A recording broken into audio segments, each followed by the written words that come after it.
नमस्कार मेरे प्यारे विद्यार्थियों, आप सभी का एक बार पुनः स्वागत करते हैं आपके अपने YouTube प्लेटफॉर्म संध्या कंप्यूटर क्लासेज पर। देखिए मेरे प्यारे विद्यार्थियों, 8 अक्टूबर को जो मुख्य एग्ज़ाम होने वाला है, आज मैं MS वर्ड, एक्सेल और पावर पॉइंट से इम्पोर्टेंट क्वेश्चंस आपके समक्ष पेश कर रहा हूँ। हर बार की तरह आपके इस एग्ज़ाम के अंदर भी MS वर्ड, एक्सेल और पावर पॉइंट से काफ़ी बेहतरीन क्वेश्चंस बनने वाले हैं। तो मेरे प्यारे विद्यार्थियों, आप सभी से रिक्वेस्ट है कि अगर आप इस प्लेटफॉर्म पर नए हैं तो चैनल को अवश्य सब्सक्राइब करें, साथ ही बेल आइकन को अवश्य क्लिक करें ताकि आने वाले प्रत्येक वीडियो की नोटिफिकेशन सबसे पहले आप तक पहुंच सके। मैं पहले क्वेश्चंस की ओर बढ़ूंगा। आपको जो जो क्वेश्चंस आ रहे हैं वो अच्छी बात है, आपका रिवाइज हो जाएगा। और वे क्वेश्चंस जो आपके समक्ष पहली बार दिख रहे हैं उन क्वेश्चंस को थोड़ा ध्यान से देखिएगा ताकि आपके एग्जाम के अंदर अगर ये बन भी जाए तो फिर आपका गलत ना हो। आप सभी को होने वाले एग्जाम के लिए बेस्ट ऑफ लक। इसी जुनून के साथ में बढ़ते हैं पहले क्वेश्चंस की ओर। आप सभी की स्क्रीन के सामने है पहला क्वेश्चंस। देखिए यहाँ पे पहले क्वेश्चंस के अंदर बात हो रही है, मैंने स्टेप बाय स्टेप इसके अंदर क्वेश्चंस लिए हैं। यानी आपके आर आई जो चैप्टर है उसमें जो आपका 11वां टॉपिक है वो MS वर्ड का है, और जो 12वां टॉपिक है वो एक्सेल का है, और 13वां टॉपिक वो आपके MS पावर पॉइंट से है। तो इन तीनों टॉपिक को मिला के देखें तो मेरे प्यारे विद्यार्थियों कम से कम 15 क्वेश्चंस बनते हैं, ज़्यादा लेकिन कम नहीं। यानी 15 से 20 क्वेश्चंस का रेशियो केवल इन तीन टॉपिक से रहता है। तो आप सभी इन क्वेश्चंस को इग्नोर नहीं करें, आप सभी इनको व्यवस्थित तरीके से देखें। पहला क्वेश्चन है, MS पावर पॉइंट 2010 की फाइल का डिफ़ॉल्ट एक्सटेंशन क्या होता है। मेरे प्यारे विद्यार्थियों, जब भी आप किसी फाइल को सेव करते हैं तो प्रत्येक फाइल जो सेव होती है उनका एक्सटेंशन नेम उनके पीछे लगता ही है। आप सभी को याद रखना है कि अगर यहाँ पे बात MS पावर पॉइंट की हो रही है तो इसका तो करेक्ट आंसर हो जाएगा .pptx। क्या हो जाएगा? .pptx। आप सभी को याद रखना है, शायद 2007 का पूछे, शायद 2007 का पूछे या फिर 2010 का पूछे, इनका एक्सटेंशन नेम .pptx रहेगा। लेकिन थोड़ा सा आप याद रखिएगा, अगर 2003 का पूछा कि MS पावर पॉइंट 2003 का एक्सटेंशन नेम क्या होता है तो पीछे वाला एक्स हटा दीजिएगा, आपको PPT करके आना है। तो यहाँ पे फिलहाल इसका करेक्ट आंसर हो जाएगा .pptx हो जाएगा। चलिए मैं इन दोनों ऑप्शंस के बारे में और बता देता हूँ। इससे TXT ये एक्सटेंशन नेम होता है नोट पैड का। ये मेरे प्यारे विद्यार्थियों किसका होता है? नोट पैड एक बेसिक टेक्स्ट एडिटिंग प्रोग्राम होता है, उसका ये होता है। और .docx तो आई होप आप सभी को पहले से याद होगा, माइक्रोसॉफ्ट वर्ड का होता है। आगे बढ़ते हैं नेक्स्ट क्वेश्चंस की ओर। किसी भी शेप या पिक्चर्स को रोटेट करने के लिए किस एनिमेशन का उपयोग किया जाता है? देखिए मेरे प्यारे विद्यार्थियों, कोई तस्वीर वगैरह होती है उनको आप जब भी रोटेट करते हैं तो जो रोटेट होने के बाद में जैसे वो पिक्चर्स आपके सामने जैसे ऐसे मूवमेंट होती हैं, जो मूवमेंट होती हैं वो मेरे प्यारे विद्यार्थियों किस प्रकार का एनिमेशन कहलाता है? तो आपको बोलना है स्पिन कहलाएगा। क्योंकि देखिए रोटेट करने की बात हो रही तो स्पिन एक टाइप्स है जिसे हम यहाँ पे यूज में ले सकते हैं, कि एनिमेशन का प्रकार है स्पिन। यहाँ पे करेक्ट आंसर ऑप्शन ए हो जाएगा। ये क्वेश्चंस बने हुए हैं और ऐसे क्वेश्चंस जो आपकी स्क्रीन के सामने दिख रहे हैं वो इंपॉर्टेंट कह सकते हैं। आप इन क्वेश्चंस को व्यवस्थित तरीके से याद रखना। देखिए questions number third, smart art graphics में स्मार्ट आर्ट ग्राफिक्स किसके उपयोग हेतु यूज किया जाता है? देखिए स्मार्ट आर्ट एक अच्छा ऑप्शन है। इसमें क्या होती है, विभिन्न प्रकार के जो बैंड डायग्राम और अलग अलग डायग्राम के द्वारा आपको किसी कंसेप्ट को समझाने की आवश्यकता जब भी होती है तो आप स्मार्ट आर्ट का उपयोग करते हैं। आप सभी लोगों को याद रखना है कि पहली बात तो इसमें ये जो भी आकृतियां वगैरह होती है वो पूरी तरह से शेप से मिलकर बनती है, इसलिए स्मार्ट आर्ट को आप रेडी टू शेप्स भी कह सकते हैं। स्मार्ट आर्ट को क्या बोलेंगे भाई? रेडी टू शेप के नाम से किसे जानते हैं? तो आपको बोलना है कि रेडी टू शेप्स तो किसको कह सकते हैं? आप स्मार्ट आर्ट को कह सकते हैं। और यहाँ पे बात हो रही है भाई स्मार्ट आर्ट का उपयोग किसके लिए किया जाता है? तो आपको याद रखना है, जानकारियों, डेटा, सूचनाओं को चित्रों और ग्राफ्स एनिमेशन की आकृतियों के द्वारा दर्शाने हेतु स्मार्ट आर्ट का उपयोग किया जाता है। इस क्वेश्चन का आंसर हो जाएगा ऑप्शन डी। अच्छा क्वेश्चन है एग्जाम की दृष्टि से। आगे वाला क्वेश्चन आपकी स्क्रीन के सामने, एनिमेशन टैब की 4 कंट्रोल ग्रुप कौन से होते हैं? ये क्वेश्चन आपके सामने हो सकता है पहली बार हो, लेकिन आप थोड़ा याद रखिएगा कि एनिमेशन टैब के अंदर 4 जो ग्रुप होते हैं वो ग्रुप कौन कौन से होते हैं? तो पहले ग्रुप का नाम होता है प्रीव्यू। एनिमेशन का पहला ग्रुप प्रीव्यू होता है, जिसमें आप जो भी काम कर रहे हैं उसको पहले से देख सकते हैं। स्लाइड शो के दौरान आप उसको पूर्व में देखना चाहते हैं कि भाई हमारी स्लाइड कैसे बनी, तो प्रीव्यू का उपयोग करेंगे। इसके बाद में एनिमेशन ग्रुप होता है, उसके बाद में एडवांस एनिमेशन ग्रुप होता है, और लास्ट वाला जो ग्रुप होता है उसका नाम टाइमिंग होता है। तो इसका करेक्ट आंसर आंसर हो जाएगा ऑप्शन ए। बिल्कुल यहाँ से आप याद रखना, प्रीव्यू, एनिमेशन, एडवांस एनिमेशन और टाइमिंग, ये 4 ग्रुप के नाम है जो एनिमेशन टैब के अंदर उपस्थित होते हैं। आगे वाला क्वेश्चन आपकी स्क्रीन के सामने है, बेहतरीन क्वेश्चन कह सकते हैं। माइक्रोसॉफ्ट पावर पॉइंट का पेज क्या कहलाता है? अच्छा क्वेश्चन है। देखिए मैं आप सभी लोगों को बताना चाहता हूं, पहली बात जो डॉक्यूमेंट होता है ना, ये तो एमएस वर्ड का, आपको याद रखना जो एमएस वर्ड की जो फाइल होती है ना, आपको याद रखना एमएस वर्ड की जो फाइल होती है ना, एमएस वर्ड की जो फाइल होती है, एमएस वर्ड की फाइल को आप डॉक्यूमेंट के नाम से जानते हैं। इसके अलावा यहाँ पे पूछा स्प्रेडशीट, स्प्रेडशीट तो भाई एक्सेल का होता है। स्प्रेडशीट किस प्रोग्राम से संबंधित, तो आप बोल देना स्प्रेडशीट तो एक्सेल से संबंधित होता है। तो यहाँ पे इसका करेक्ट आंसर हो जाएगा स्लाइड। आप सभी लोग याद रखिएगा भाई, स्लाइड का क्वेश्चन आपके एग्जाम में बनता है। ये क्वेश्चन आपके एग्जाम की दृष्टि से काफी महत्वपूर्ण है। पावर पॉइंट का जो पेज है ना, वो स्लाइड के नाम से जाना जाता है। आगे वाला क्वेश्चन, एमएस पावर पॉइंट में डुप्लीकेट स्लाइड इंसर्ट करने की शॉर्टकट की क्या होती है? ये आप लगा दीजिए, मोस्ट लगा दीजिए, आपके आरएसएट एग्जाम के अंदर अब की बार बिल्कुल आपको देखने को मिल सकता है।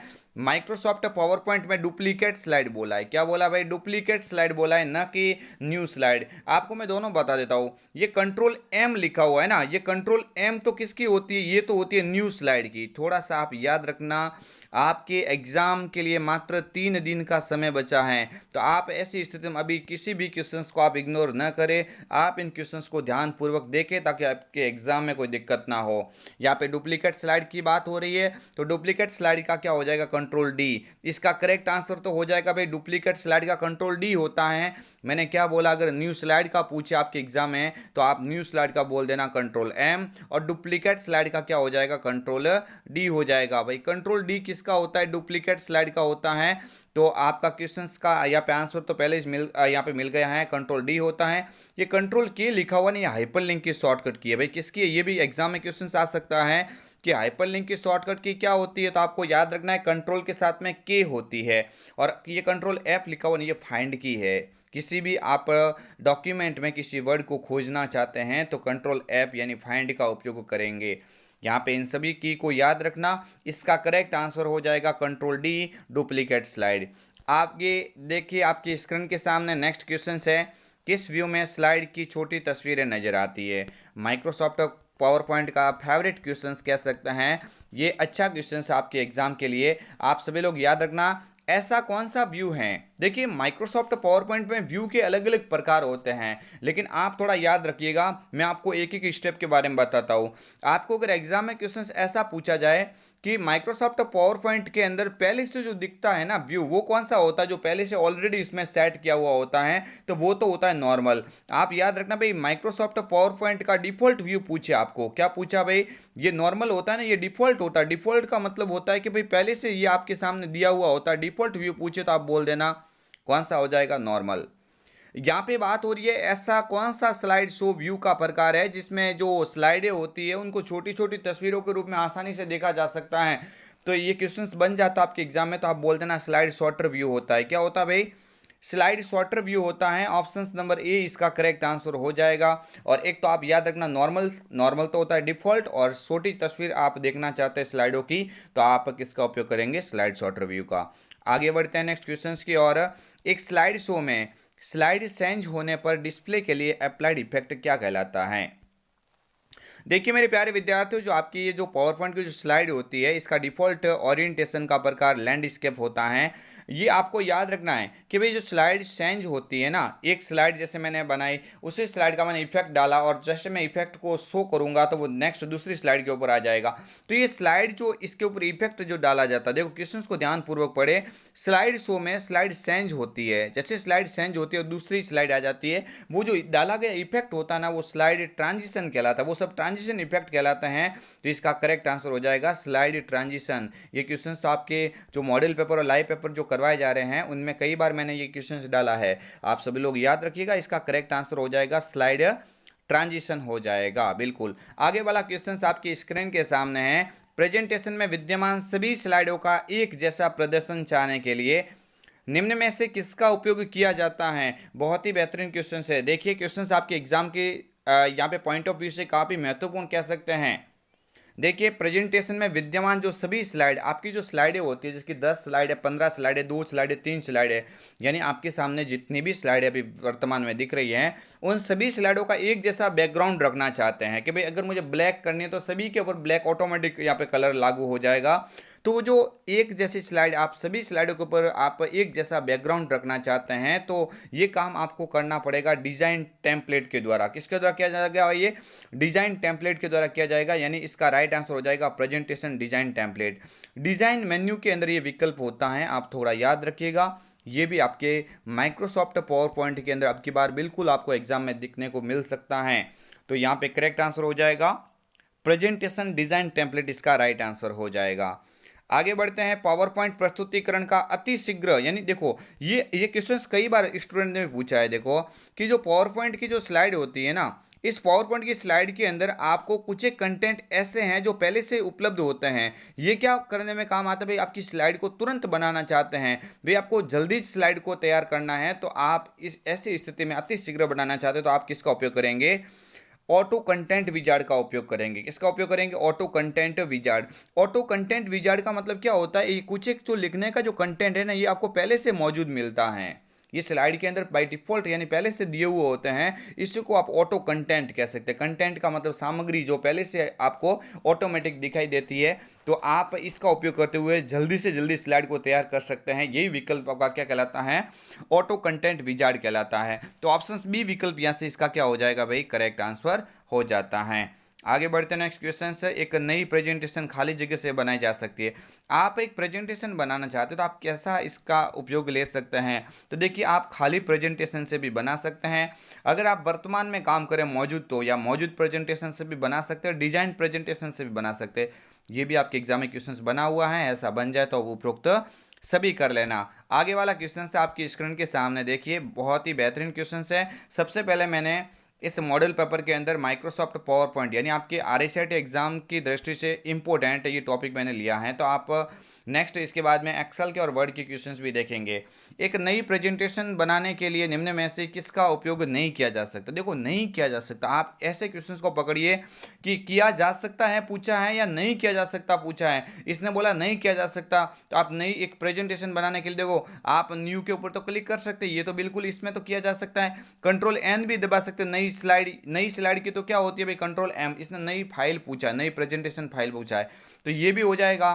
स्टैंडर्ड टूल बार पर न्यू बटन भी होता है, बिल्कुल मेरे प्यारे विद्यार्थी, तो ये भी हो जाएगा। लेकिन फाइल और ओपन का मतलब न्यू नहीं होता, ओपन का मतलब तो होता है जो फाइल आपने पहले से बना रखी है उनको खोलने के लिए ओपन का उपयोग किया जाता है, तो नई फाइल थोड़ी ना खोलेगा। इसका मतलब करेक्ट आंसर ऑप्शन डी हो जाएगा, यानी इसका राइट आंसर हो जाएगा भाई कंट्रोल डी। ये आप थोड़ा याद रखना, क्वेश्चंस आपके एग्जाम के अंदर पहले भी ये आ चुका है।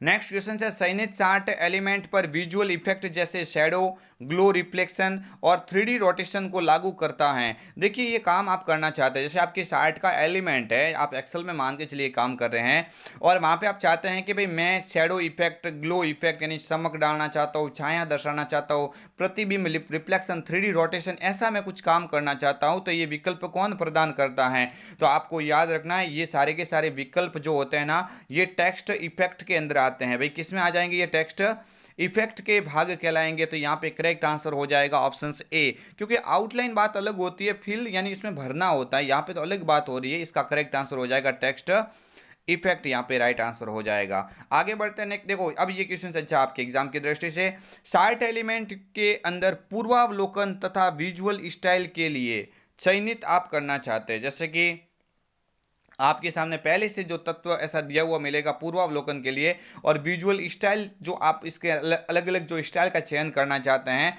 तो जो ये पूरी की पूरी लिस्ट आपके सामने उपलब्ध करवाता है। एक ड्रॉप डाउन गैलरी होती है पूरी, इसमें आपके अलग अलग ऑलरेडी इसमें तैयार किए हुए आपके डिज़ाइन के नंबर नाम वगैरह आपको दिखने लगेंगे। तो ये ड्रॉप डाउन गैलरी ये कौन सी होती है, उसका नाम क्या होता है? तो इसको क्या कहा जाता है भाई? शेप स्टाइल कहा जाता है। उसको क्या बोला जाता है भाई? शेप स्टाइल के नाम से उसको जाना जाता है। ड्रॉप डाउन गैलरी का नाम शेप स्टाइल होता है, बिल्कुल। आगे वाला क्वेश्चन आपकी स्क्रीन के सामने है, डेटा और सूचनाओं को समझने में आसान व आकर्षक तरीके से विजुअल रूप से रिप्रेजेंट करता है। अच्छा क्वेश्चन है। देखिए मेरे प्यारे विद्यार्थियों, आपके पास में जो भी एक्सेल की बात कर रहा हूं, जो टेबल के अंदर जो अलग अलग आंकड़े दिए हुए मिलते हैं, उन्हीं आंकड़ों को आप विजुअल रूप से अलग अलग तरीके से जैसे आप इसको रिप्रेजेंट करना चाहते हैं, अलग अलग तरीके से आप अच्छा एक तरीके से इसको विजुअल आप लोगों के सामने दिखाना चाहते हैं, तो ये काम तो आपका चार्ट करता है। कौन करेगा भाई? चार्ट करेगा। ये भी आप लोग याद रखना। ये चार्ट का क्वेश्चन भी बनता है, ये इंसर्ट मेन्यू के अंदर होते हैं। ये सारे चार्ट आप डालना चाहते हैं, ये कहां पे मिलेंगे आपको भाई? इंसर्ट मेन्यू के अंदर आपको ये उपस्थित मिलते हैं। इसका करेक्ट आंसर चार्ट हो जाएगा। आगे बढ़ते नेक्स्ट क्वेश्चन। आसानी से पढ़ने के लिए खाली जगह का उपयोग कर सूचना को हॉरिजेंटल। देखिए मैं इस क्वेश्चन को समझाता हूं, ये क्वेश्चन भी आपके एग्जाम की दृष्टि से इंपॉर्टेंट है। देखिए आप आसानी से किसी डेटा को पढ़ना चाहते हैं, और जिसके लिए क्या बोल रहा है ये भाई? हॉरिजेंटल लाइन और वर्टिकल, यानी इस तरह से जो लाइन है, ये वाली लाइन और ऐसी लाइन, ये इस तरह का जो काम ये देखना चाहता है। तो आप क्या करेंगे भाई? आसानी से पढ़ने के लिए हम किसका उपयोग करते हैं? टेबल का उपयोग करते हैं। ये निर्माण किसका हो जाएगा भाई? टेबल का निर्माण हो जाएगा। देखो इसमें सीट नहीं बोलेंगे, सीट तो क्या होती है? बहुत बड़ी सीट होती है जिसमें रो और कॉलम से मिलकर बनती हैं, लेकिन यहाँ पे इसको आप याद रखना है, रो और कॉलम के अलावा यहाँ पे इसके अंदर जो राइट आंसर के रूप में देखा जाएगा, वो बेसिकली बात हो रही है एक सुंदर आसान तरीके से आप इसको दिखाना चाहते हैं, तो आप टेबल का उपयोग यहाँ पे करेक्ट करेंगे। सीट यहाँ पे इसका आंसर नहीं माना जाएगा। आगे वाला क्वेश्चन से आपकी स्क्रीन के सामने देखिए, क्वेश्चन नंबर 17 है। एक नाम बॉक्स होता है। देखिए पहली बात तो आपको बोल देता हूं, ये नाम बॉक्स होता है ना, इस नाम बॉक्स का मतलब क्या होता है?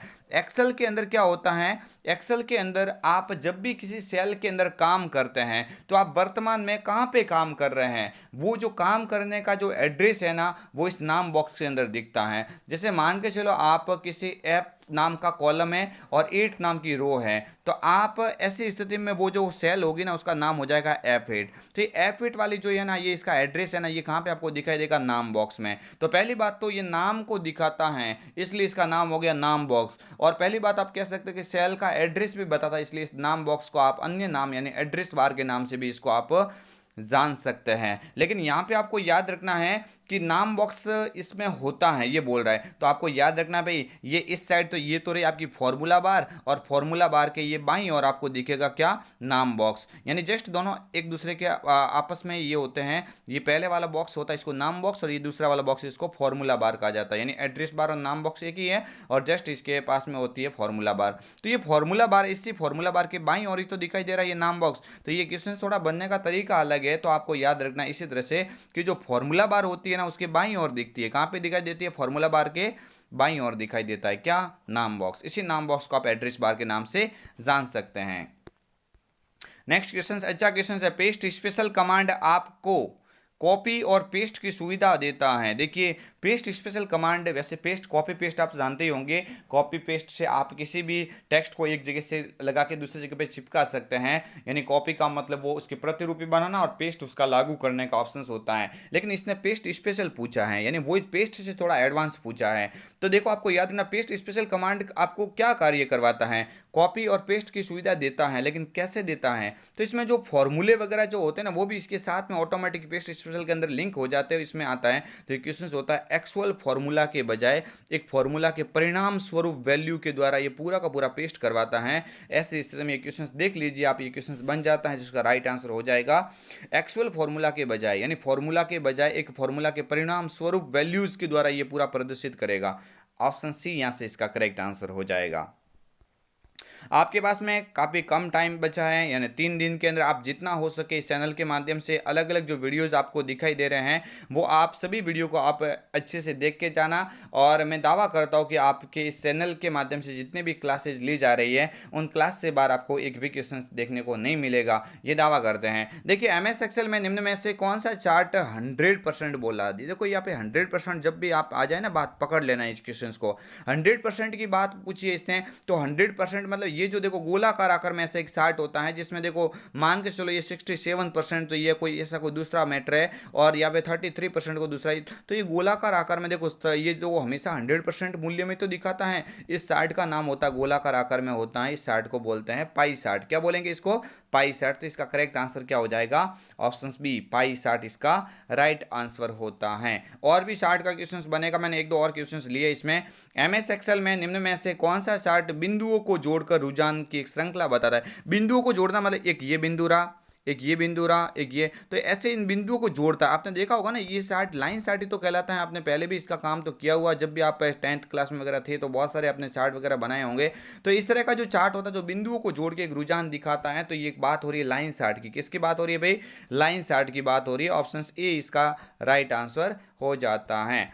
आगे बढ़ते हैं। वर्कशीट में हॉरिजेंटल और वर्टिकल लाइन को क्या कहा जाता है? जो चार्ट का एलिमेंट होता है, जो चार्ट देखो ये चार्ट का जो एरिया होता है ना ये वाला, इसमें जो चार्ट जो इस तरह से आप जो दिखाते हैं, तो चार्ट एलिमेंट में जो पीछे दिखने वाली जो हॉरिजेंटल ये लाइनें होती है ना ये वाले, इस हॉरिजेंटल और वर्टिकल जो पीछे बैकग्राउंड में दिखने वाली लाइनों को क्या कहा जाता है? तो आप बोलेंगे इसको ग्रिड लाइन। ये क्वेश्चन थोड़ा सा आप रट के चले जाओ, भले अभी आपको याद नहीं होता तो आप रट लो क्वेश्चन को। क्वेश्चन आ सकता है कि चार्ट एलिमेंट में दिखने वाली या वर्कशीट में दिखने वाली हॉरिजेंटल और वर्टिकल लाइन को क्या कहा जाता है? तो आप बोल देना भाई इसको बोलेंगे ग्रिड लाइन। क्या बोलेंगे भाई? इसको ग्रिड लाइन के नाम से इसको हम जानेंगे। आगे वाला क्वेश्चन है, फॉर्मूले के शुरू अंत के सेल एड्रेस के द्वारा एडजस्ट रेंज निर्दिष्ट होती हैं और इसे खाली जगह के द्वारा पृथक किया जाता है। जैसे मेरी बात सुनो, जैसे कि A1 मान के चलिए, A1 से लगा के मुझे A10 तक सेलेक्ट करना है, तो ये रेंज होती है ना, ये यहाँ से लगा के मैंने यहाँ तक इसको रेंज को सिलेक्ट कर दिया। मान के चलिए कोई भी लिखा हुआ मैटर इसको मैंने सिलेक्ट कर दिया, तो ये रेंज कैसे बताएगी? A1 A2 A3 ऐसे करके लास्ट कौन सा A10 है, तो ये डायरेक्टली ऐसे बताएगा भाई A1 से तो हमने शुरू किया था, तो A1 और यहाँ पे ये 2 पॉइंट इसको बोलेंगे कॉलन। इसको क्या बोलेंगे आप? कॉलन। और यहाँ पे हो जाएगा A10। तो ये जो खाली जगह जो रेंज निर्दिष्ट करने वाला जो निशान होता है ना ये वाला, इस निशान को कहा जाता है कॉलन। क्या बोलेंगे भाई? इसको कॉलन, यानी ऐसे 2 पॉइंट होते हैं इसको कॉलन के नाम से जानेंगे। तो ये आपका राइट आंसर हो जाएगा ऑप्शन सी, यानी विशिष्ट जो सेल रेंज को निर्दिष्ट करने के लिए जो ऑप्शन लगता है उसको कॉलन कहा जाता है, न कि सेमी कॉलन। सेमी कॉलन का मतलब होता है पॉइंट और कॉमा नीचे ऐसे होती है, तो ये तो इसका नहीं होगा। राइट आंसर ऑप्शन सी इसका हो जाता है। आगे बढ़ते हैं नेक्स्ट क्वेश्चंस की ओर। एक्सेल में शीट का डिफॉल्ट व्यू क्या होता है? बहुत बेहतरीन क्वेश्चन है। मैंने आपको आगे भी बताया कि जब आपको पूछे माइक्रोसॉफ्ट पावर पॉइंट का, जब आपको पूछे एक्सेल का, तो इन दोनों का एक ही व्यू होता है जिसको दोनों को एक नाम से जान सकते हैं। चाहे आपको एग्जाम में एक्सेल का पूछे या फिर आपको पावर पॉइंट का पूछे, इन दोनों का डिफॉल्ट व्यू है ना वो कौन सा होता है? ये आपका नॉर्मल ही होता है। जबकि आपको MS वर्ड का पूछा, देखिए मेरे प्यारे विद्यार्थियों, अगर आपको MS वर्ड का पूछा, यानी वर्ड का क्या होता है? उस वर्ड का तो होता है प्रिंट लेआउट होता है। वर्ड का क्या होता है? वर्ड का मेरे प्यारे विद्यार्थियों प्रिंट लेआउट होता है, और बाकी एक्सेल और वर्ड दोनों का नॉर्मल व्यू होता है। देखिए आगे बढ़ते नेक्स्ट क्वेश्चन। एक्सेल में चार्ट बनाते समय किसी सूचना को मुख्य रूप से दर्शाने के लिए किसका प्रयोग किया जाता है? देखिए आप जब भी चार्ट को बनाएंगे और चार्ट बनाते समय जो सूचना होती है ना, उस सूचना को मुख्य रूप से दर्शाना चाहते हैं, तो सूचना को मुख्य रूप से दर्शाने के लिए मेरे प्यारे विद्यार्थियों आप डेटा लेबल्स का उपयोग करेंगे। किसका उपयोग करेंगे? डेटा लेबल्स का उपयोग करेंगे। ऑप्शन नंबर ए यहाँ से करेक्ट आंसर हो जाएगा। यानी जो डेटा पॉइंट की जो वास्तविक वैल्यू होती है ना, डेटा पॉइंट की जो क्या होती है भाई? वास्तविक जो वैल्यू होती है, उस वास्तविक वैल्यू को ही आप डेटा लेबल्स के नाम से जान सकते हैं।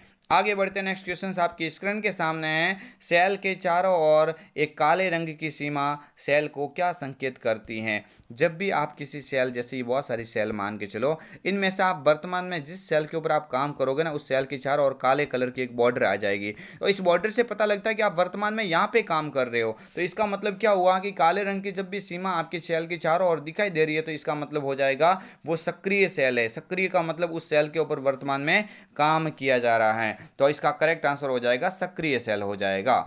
जी हाँ, आगे बढ़ते हैं नेक्स्ट क्वेश्चन की ओर। एक्सेल वर्कबुक निम्न में से किन के संयोजन से बनती है? अच्छा क्वेश्चन है, मैं आपको यहाँ पे क्वेश्चन बता देता हूँ, देखो थोड़ा ध्यान रखिएगा। वर्कशीट, ये वर्कशीट है ना, ये वर्कशीट किससे मिलकर बनती है? सेल का समूह, यानी सेल होती है ना, इन सेल का समूह क्या कहलाता है? सेल का समूह तो कहलाता है वर्कशीट, और वर्कशीट का समूह क्या कहलाता है? वर्कशीट का समूह कहलाता है वर्कबुक। ये थोड़ा ध्यान रखना। वर्कशीट होती है ना, देखो वर्कशीट, वर्कशीट का समूह तो क्या कहलाता है? वर्कशीट का समूह। वर्कशीट का समूह तो आपका क्या कहलाएगा? वर्कबुक। और वर्क जो ये नॉर्मल आपकी जो सेल होती है, उस सेल का समूह वर्कशीट कहलाता है। लेकिन यहाँ पे क्वेश्चन अलग टाइप का पूछा गया है। यहाँ पे क्वेश्चन पूछा गया है कि वर्कबुक है ना, वो किन के संयोजन से बनती है? तो वर्कबुक में देखिए मेरे प्यारे विद्यार्थियों, वर्कशीट तो होती हैं लेकिन चार्ट भी तो होता है। इसने दोनों विकल्प दे दिया है, तो इसका मतलब दोनों को करके आएंगे। वर्कशीट और वर्कशीट और चार्ट दोनों से मिलकर बनता है वर्कबुक। ये अच्छा क्वेश्चन है आपके एग्जाम के पॉइंट ऑफ व्यू से। आगे बढ़ते हैं। एक्सेल टूल्स में से, एक्सेल टूल में से एक्सेल टूल्स में से कौन सा टूल्स एक अंतिम परिणाम में से किसी अज्ञात वैल्यू की गणना करता है। देखो मेरे प्यारे विद्यार्थियों, जब भी अज्ञात वैल्यू की गणना करने की बात आपके एग्जाम में पूछी जाती है, यानी अंतिम परिणाम में किसी भी अज्ञात वैल्यू की गणना की बात हो जाती है, तो आप एक पॉइंट पकड़ लेना, गोल सीक। कौन सा कर लेंगे भाई? गोल सीक। ये क्वेश्चंस कई बार एग्जाम में पूछा गया है कि माइक्रोसॉफ्ट एक्सेल टूल्स में से अंतिम परिणाम निकालना चाहते हैं, उसके अज्ञात वैल्यू की गणना करना चाहते हैं, तो फिर आप किसका उपयोग करेंगे? गोल सीक का उपयोग करेंगे। ऑप्शन बी इसका राइट आंसर होगा। आगे बढ़ते हैं। कौन सा चार्ट समय के बढ़ते मान के साथ रुझान को आदर्श रूप से दिखाता है और नियमित समय अंतराल के बाद हॉरिजॉन्टल या एक्स प्लॉट के रूप में इसको प्रदर्शित किया जाता है। तो ये भी बात इसके अंदर दोबारा हो गई। ये लाइन चार्ट इसका राइट आंसर हो जाएगा। ये लाइन चार्ट समय अंतराल के बाद, जैसे समय अंतराल के बाद में जो भी होगा, ये लाइन चार्ट ऐसा क्वेश्चन बन जाता है या फिर वो बनता है समय के साथ बढ़ते हुए रुझान को दिखाना। ये दोनों के दोनों क्वेश्चन लगभग आपको याद रखना लाइन चार्ट से संबंधित है। आगे बढ़ते हैं नेक्स्ट क्वेश्चंस की और। एक्सेल में शॉर्ट ऑप्शंस किस मेन्यू में होता है? एक्सेल में शॉर्ट ऑप्शंस, ये अच्छा क्वेश्चन है। शॉर्ट का ऑप्शन, शॉर्ट का मतलब होता है दो तरह का, यानी शॉर्ट का मतलब होता है, एक तो होता है असेंडिंग, एक तो क्या होता है भाई? शॉर्ट का मतलब होता है एक तो असेंडिंग होता है जिसमें ए टू जेड होता है। क्या होता है भाई?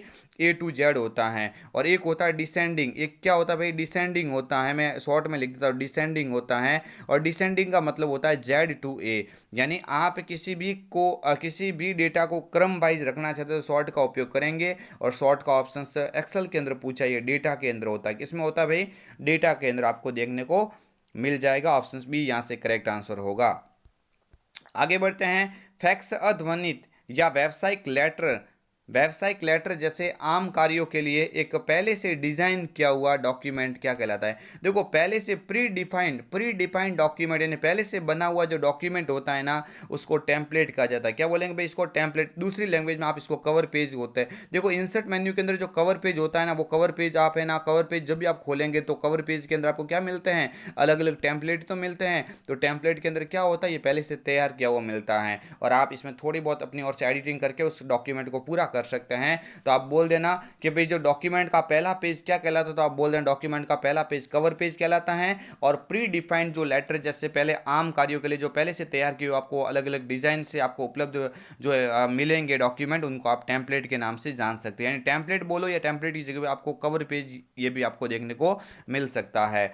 आगे वाला क्वेश्चन आपकी स्क्रीन के सामने है। जस्टिफाई प्रॉपर्टी को कीबोर्ड के द्वारा एक्टिव करने के लिए किस कुंजी का उपयोग करेंगे? जो जस्टिफाई की होती है, देखो जस्टिफाई का मतलब होता है एक ऐसा अलाइनमेंट जो लेफ्ट और राइट दोनों साइड से समान अलाइनमेंट देता है। समान अलाइनमेंट देके अपने टेक्स्ट को व्यवस्थित तरीके से ये लागू करवाता है।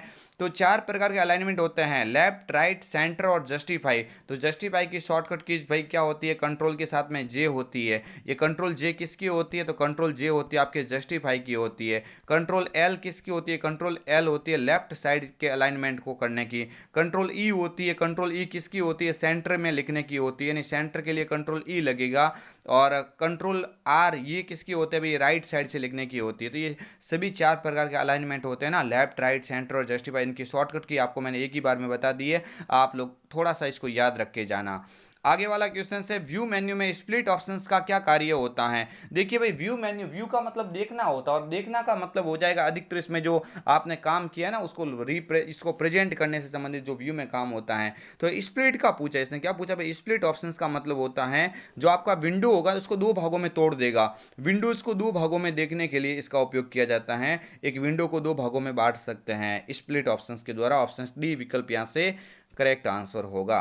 आगे वाला क्वेश्चन देख सकते हैं भाई, अच्छा क्वेश्चन है। एक फाइल जिसमें पूर्व निर्धारित सेटिंग का उपयोग जनरल डॉक्यूमेंट को बनाने के लिए किया जाता है। देखिए भाई, जनरल डॉक्यूमेंट जो पहले से आप बनाएंगे, ये देखो मैंने दो दो क्वेश्चंस डाल दिए हैं, यानी ऐसा क्वेश्चंस बने ना पहले से बने हुए जो अलग अलग जो डॉक्यूमेंट, उसको भी आप टेम्पलेट बोलेंगे। और पूर्व निर्धारित सेटिंग का उपयोग करके जनरल डॉक्यूमेंट बनाने के लिए आप टेम्पलेट का उपयोग करेंगे। किसका उपयोग करेंगे भाई? टेम्पलेट का उपयोग करेंगे। ये दोनों तरह के क्वेश्चन से दोनों अलग अलग बार एग्जाम में पूछा गया था, इसलिए मैंने दोनों लैंग्वेज बना के इसके क्वेश्चंस को मैंने 2 बार वापस आपके सामने रिप्रेजेंट किया है। तो आपको थोड़ा सा इन क्वेश्चंस को याद रखना है। लैंग्वेज कैसे भी हो सकती है, क्वेश्चंस के आंसर को पकड़ना है। ऐसा क्वेश्चंस बन जाए कि पहले से जो बनाए हुए जनरल डॉक्यूमेंट होते हैं जिसमें पूर्व निर्धारित ऑलरेडी सेटिंग करके उसको तैयार किया हुआ होता है, उसको टेम्पलेट के नाम से जाना जाता है। आगे वाला क्वेश्चन है, देखो, times new Roman, comic sense, Calibri इत्यादि किसके प्रकार है? बहुत ही शानदार क्वेश्चन है। ये सभी एक साथ दे दिए। देखो, टाइम्स न्यू रोमन भी किसका प्रकार है भाई? फॉन्ट का प्रकार है। किसका प्रकार है? फॉन्ट का। सेंस, कॉमिक सेंस, ये भी एक फॉन्ट है। कैलिबरी, ये कैलिबरी तो फॉन्ट है, लेकिन आपको याद रखना अवश्य कि Microsoft Word, Excel, PowerPoint के अंदर डिफॉल्ट फॉन्ट आपके एग्जाम में आ जाए ना, डिफॉल्ट फॉन्ट कौन सी होती है? तो आप बोल रहे हैं डिफॉल्ट फॉन्ट आपकी कैलिबरी ही होती है। तो ये सभी किसके प्रकार है? फॉन्ट के प्रकार है।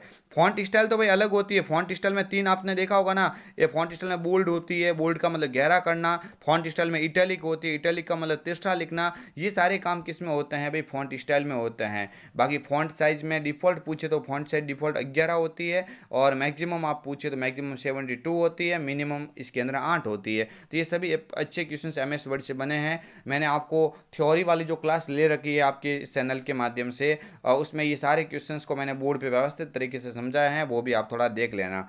आगे वाला क्वेश्चन है माइक्रोसॉफ्ट पावर पॉइंट का, ये और अंतिम क्वेश्चन इस टॉपिक के अंदर आप देख सकते हैं। खाली जगह एक विशेष सूची है जो डॉक्यूमेंट में अपने से संबंधित रेफरेंस पेज के साथ उपस्थित होता है। देखो, पहले से इसमें क्या होता है कि विषय की सूची होती है, विषय सूची को दिखाने के लिए डॉक्यूमेंट में संबंधित रेफरेंस पेज के साथ में उपस्थित होते हैं। रेफरेंस मेन्यू के अंदर ये आपके विकल्प मिलता है, उसको क्या कहा जाता है?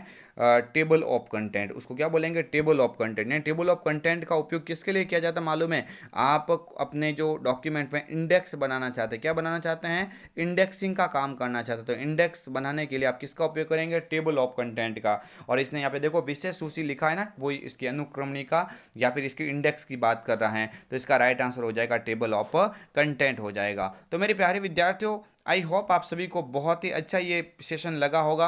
अगर आपने इस वीडियो को पसंद किया है तो लाइक, शेयर एंड सब्सक्राइब अवश्य कीजिए। आप इस चैनल के माध्यम से और भी आने वाली शाम को 6 बजे एक लाइव क्लास आती है जिसमें बहुत जोरदार क्वेश्चंस के साथ में आपको तैयारी करवाई जा रही है।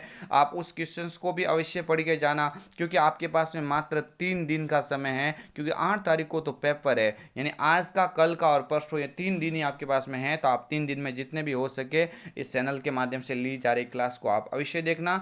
मिलेंगे आपको एक अन्य अच्छे क्वेश्चंस और अच्छे टॉपिक के साथ में। तब तक के लिए धन्यवाद। वंदे मातरम। जय हिंद।